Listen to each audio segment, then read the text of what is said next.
Kuttippuram bus stand വികസന പ്രവൃത്തികൾ അട്ടിമറിക്കാനുള്ള നീക്കങ്ങൾക്ക് panchayat president കൂട്ടുനിൽക്കുന്നതായി ആക്ഷേപം. കുറ്റിപ്പുറം നഗരത്തിന്റെ മുഖച്ഛായ തന്നെ മാറ്റിമറിക്കുന്ന ബസ് സ്റ്റാൻഡ് വികസന പ്രവൃത്തികൾ അട്ടിമറിക്കാൻ നീക്കം നടക്കുന്നതായി ആക്ഷേപം. ഇതിന്റെ ഭാഗമായാണ് ബസ് സ്റ്റാൻഡിന്റെ ഭൂരേഖകൾ കാണാനില്ലെന്ന അടിസ്ഥാനരഹിതമായ പ്രചാരണങ്ങൾ പഞ്ചായത്ത് ഭരണസമിതിയിലെ ഒരു വിഭാഗം ഉയർത്തിക്കൊണ്ടുവരുന്നത്. കുറ്റിപ്പുറം ഗ്രാമപഞ്ചായത്തില് കഴിഞ്ഞ 10-15 വർഷത്തോളമായി നമ്മുടെ കുറ്റിപ്പുറം ബസ് സ്റ്റാൻഡ് അനുബന്ധ സ്റ്റാൻഡും മറ്റൊക്കെ നവീകരിച്ചു തരാമെന്ന് പറഞ്ഞിട്ട് മാറി വരുന്ന പല ഭരണസമിതിയും പൊതുജനങ്ങളെ പറ്റിച്ചുകൊണ്ടിരിക്കുകയാണ്. DPR ശരിയായില്ല, അത് ശരിയായില്ല, ഇത് ശരിയായില്ല എന്നൊക്കെ പറഞ്ഞിട്ട് ജനങ്ങളെ നിരവധി തവണ, അതായത് 3 ടേമായിട്ട് പറ്റിച്ചുകൊണ്ടേയിരിക്കുകയാണ്. ഞാൻ 10-20 വർഷത്തോളമായി കുറ്റിപ്പുറത്ത് ഓട്ടോ ഓടുന്ന ഒരു ഓട്ടോ തൊഴിലാളിയാണ്. പക്ഷെ ഈ ഒരു സമയം നമുക്ക് പല സമയത്തും പല വാഗ്ദാനങ്ങളും തന്നുകൊണ്ട് നമ്മളെ പൊതുജനങ്ങളെ പറ്റിച്ചുകൊണ്ടിരിക്കുകയാണ്. ഇടക്കാലത്ത് ഒരു ചെറിയ വർക്ക് എന്തോ ചെയ്തെന്നല്ലാതെ പിന്നെ പൊതുജനങ്ങൾ വിഷയങ്ങൾ ഉണ്ടാക്കുമ്പോൾ ഓടയും മറ്റുമൊക്കെ നവീകരിക്കുക എന്നല്ലാതെ ഇതുവരെ അവിടുത്തെ കൃത്യമായിട്ട് ബങ്കുകൾ ഒരു നവീകരണം നടത്തുകയോ ഷോപ്പിംഗ് കോംപ്ലക്സ് പുതുതായിട്ട് വരും, അതിനോടനുബന്ധിച്ച് പല കെട്ടിടങ്ങളൊക്കെ ഉണ്ടാക്കാനും അതുപോലെ തന്നെ കൃത്യമായിട്ട് പാർക്കിങ്ങും മറ്റുമായിട്ട് ഓട്ടോ സ്റ്റാൻഡ്, മറ്റ് ടാക്സി സ്റ്റാൻഡ് എല്ലാം നവീകരിച്ച് തരാമെന്ന് പറഞ്ഞിട്ടും ഈ കാലയളവ് വരെ 3 ടേമിലും കഴിഞ്ഞ കുറച്ച് കാലങ്ങളായിട്ട് ഭരിച്ചുകൊണ്ടിരിക്കുന്ന അവിടെ UDF ആണ്. എങ്കിൽ പോലും ഇതുവരെ ആയിട്ട് മാറി വരുന്ന ഭരണസമിതിയിൽ നിന്നും, അതായത് UDFന്റെ ഭരണസമിതി ആണെങ്കിൽ കൂടിയും ഇതുവരെ ഒരു തവണ പോലും നമ്മുടെ ഈ ബസ് സ്റ്റാൻഡ് നവീകരണവുമായിട്ട് പഞ്ചായത്ത് ഇടപെട്ടിട്ടില്ല എന്നാണ് നമുക്ക് പറയാനുള്ളത്. ഈ കാലയളവിൽ കഴിഞ്ഞ കുറച്ച് കാലമായി അവിടെ UDFന്റെ ഏകാധിപത്യമായ ഭരണമാണ് നടക്കുന്നതെങ്കിലും അവരെ ഗ്രൂപ്പിസ കളി കാരണം നമ്മുടെ കുറ്റിപ്പുറത്ത് ഒരു പൊതുജനങ്ങൾക്ക് വേണ്ടിയിട്ട് ഒരു വികസനവും ഇതുവരെ വരുന്നില്ല എന്നാണ് എൻ്റെ അഭിപ്രായം. മൊത്തത്തിൽ പൊതുജനങ്ങൾക്കും ഇവിടെയുള്ള വ്യാപാരികൾക്കും മറ്റുമായിട്ട് എല്ലാ തരത്തിലും ബുദ്ധിമുട്ട് അനുഭവിച്ചുകൊണ്ടിരിക്കുകയാണ് കുറ്റിപ്പുറം ഗ്രാമപഞ്ചായത്തിൽ. ബസ് സ്റ്റാൻഡ് വികസന പദ്ധതിക്കുള്ള DPR തയ്യാറാക്കുന്ന നടപടികൾ പുരോഗമിക്കുന്നതിനിടെയാണ് ഭൂരേഖകൾ കാണാനില്ലെന്ന വാദവുമായി പഞ്ചായത്ത് പ്രസിഡന്റ് തന്നെ ദിവസങ്ങൾക്കകം രംഗത്തെത്തിയത്. പ്രസിഡന്റിന്റെ ഈ നടപടിക്കെതിരെ വ്യാപക പ്രതിഷേധമാണ് ഭരണ പ്രതിപക്ഷ അംഗങ്ങൾക്കിടയിൽ ഉയർന്നത്. ബസ് സ്റ്റാൻഡുമായി ബന്ധപ്പെട്ട ഭൂരേഖകൾ പഞ്ചായത്തിൽ നിന്നും കാണാനില്ലെന്നും മറ്റും പറഞ്ഞ പ്രസിഡന്റ് ഇത് കണ്ടെത്തുമെന്നും പ്രഖ്യാപിച്ചു. ഇതിന്റെ തൊട്ടടുത്ത ദിവസം തന്നെ ചില മാധ്യമങ്ങൾ പഞ്ചായത്തിൽ നിന്നും കാണാതായ ഭൂരേഖകളുടെ സർവേ നമ്പറുകളും മറ്റും പുറത്തുവിട്ടു.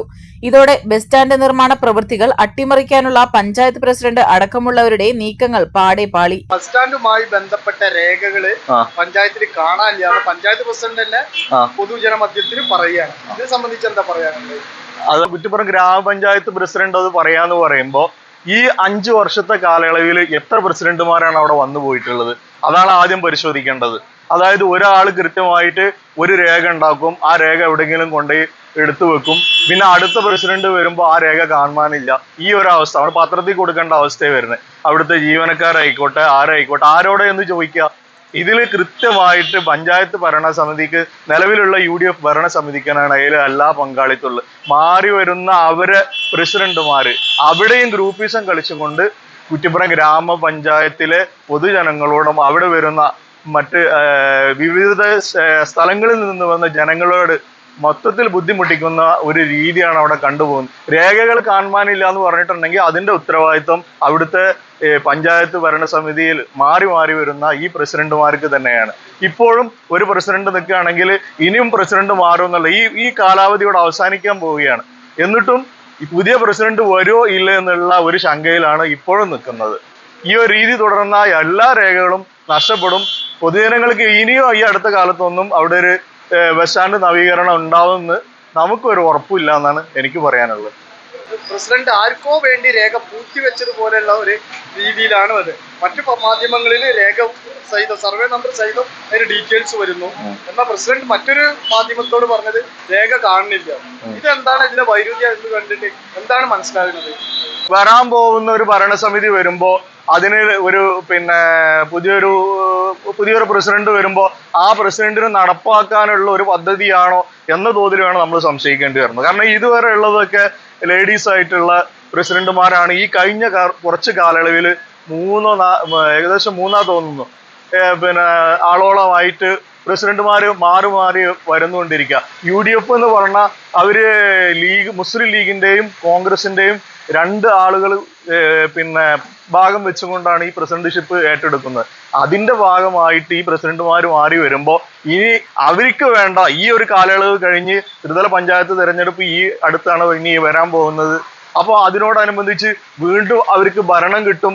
അതിന്റെ ഭാഗമായിട്ട് അവർക്ക് ഒരു ജനറൽ ആയിട്ട് ഒരു പ്രസിഡന്റ്, അതായത് ജെൻസ് ആയിട്ട് ഒരു പ്രസിഡന്റ് വരുമ്പോൾ ആ പ്രസിഡന്റിന് നടപ്പാക്കാൻ വേണ്ടിയിട്ടാണോ ഈ വികസന പ്രവർത്തനങ്ങൾ വെച്ചിരിക്കുന്നത് നമുക്ക് സംശയിക്കേണ്ടിയിരിക്കുന്നു. മാസങ്ങൾക്ക് മുൻപ് ഡിജിറ്റൽ സർവേ പൂർത്തിയാക്കിയ ശേഷമാണ് ബസ് സ്റ്റാൻഡിന്റെ വികസന പ്രവൃത്തികൾ ആരംഭിക്കാനുള്ള പദ്ധതിക്ക് രൂപം നൽകിയത്. കോൺഗ്രസിലെ റിജിത ഷലീജ് പ്രസിഡന്റായിരുന്ന കാലത്ത് സ്വകാര്യ ഏജൻസി വഴി സർവേയാണ് നടപടികൾ നടത്തിയത്. ഹൈവേ ജംഗ്ഷൻ മുതൽ സബ് രജിസ്റ്റർ ഓഫീസ് വരെ ഡിജിറ്റൽ സർവേ നടത്തി ഭൂമി അളന്ന് തിട്ടപ്പെടുത്തിയതാണ്.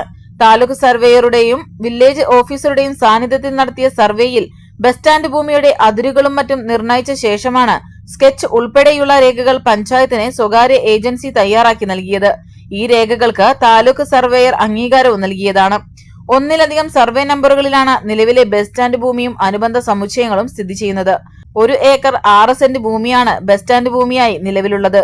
ഈ രേഖകളുടെ അടിസ്ഥാനത്തിലാണ് 2 മാസം മുൻപ് panchayat secretary Uralungal labour contract സഹകരണ സൊസൈറ്റിയുമായി ഉപകരാർ വെച്ചതും DPR പ്ലാൻ എന്നിവ തയ്യാറാക്കുന്നതിലേക്കായി ആദ്യ ഗഡുവായി 4 ലക്ഷം രൂപ കൈമാറിയതും. ഇതിനു പുറമെ കഴിഞ്ഞ മാസമാണ് ഊരാളുങ്കൽ ലേബർ കോൺട്രാക്ട് സഹകരണ സൊസൈറ്റിയുടെ നേതൃത്വത്തിൽ ബസ് സ്റ്റാൻഡ് ഭൂമിയിൽ മണ്ണ് പരിശോധന നടത്തിയത്. ഇതും ഭൂമിയുടെ അനുബന്ധ രേഖകളും സർവേ നമ്പറുകളും അടിസ്ഥാനമാക്കിയാണ് നടത്തിയത്. 1970 കൈമാറി കിട്ടിയ ഭൂമിയുടെ പ്രമാണമടക്കമുള്ള രേഖകൾ നിലവിൽ ഇല്ലെങ്കിലും സർവേ നമ്പറും അനുബന്ധ രേഖകളും ലഭ്യമായിരിക്കെ പഞ്ചായത്ത് ഓഫീസിൽ ഒരു രേഖയുമില്ലെന്ന് പറയുന്നത് അടിസ്ഥാനരഹിതമാണെന്ന് ഗ്രാമപഞ്ചായത്ത് അംഗങ്ങൾ പറയുന്നു. പരേതയായ റംല കറത്തൊടി പ്രസിഡന്റും KT സിദ്ദിഖ് വൈസ് പ്രസിഡന്റുമായ ഭരണസമിതിയാണ് പുതിയ ബസ് സ്റ്റാൻഡ് വികസന പ്രവൃത്തികൾക്ക് ചുക്കാൻ പിടിച്ചു തുടങ്ങിയത്. 2020 ആദ്യ ബജറ്റിൽ 1 കോടി രൂപയും 2022 പ്രതീക്ഷിത വരുമാനവുമായി 25 കോടി രൂപയുമാണ് വകയിരുത്തിയിരിക്കുന്നത്. 55 വർഷം മുൻപാണ് പൊതുമരാമത്ത് വകുപ്പ് തിരൂർ റോഡ് മുതൽ പഴയ റെയിൽവേ സ്റ്റേഷൻ റോഡ് വരെയുള്ള ഭൂമി ഗ്രാമപഞ്ചായത്തിന് വിട്ടു നൽകിയത്. പിന്നീട് ബസ് സ്റ്റാൻഡ് നിർമ്മിക്കുന്നതിനും മറ്റുമായി പ്രദേശവാസികളിൽ ചിലർ ഭൂമി സൗജന്യമായി വിട്ടു നൽകുകയുമായിരുന്നു. News desk D4 news.